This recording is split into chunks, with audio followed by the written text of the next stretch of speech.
Oui, Donald Trump, vous savez, veut s'imposer tout de suite. Il veut frapper fort. Il possède 50% des intentions de vote dans l'Iowa, cet État très conservateur du Midwest.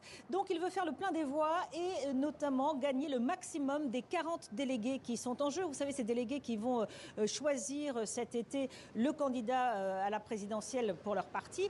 Donc, Donald Trump compte bien faire le maximum dans cet État de l'Iowa. Le problème avec le froid, même si les habitants de l'Iowa ont l'habitude des températures polaires, c'est que certains de ses supporters pourraient se dire finalement ce sera mon candidat qui sera de toute façon élu, je ne vais pas sortir de chez moi.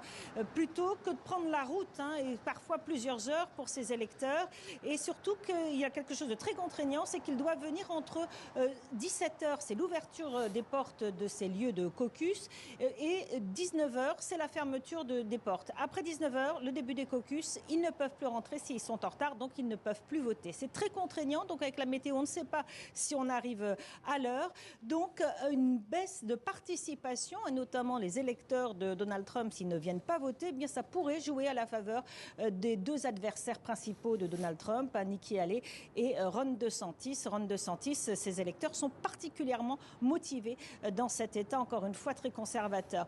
Donc pour Donald Trump, ça peut jouer des tours, effectivement.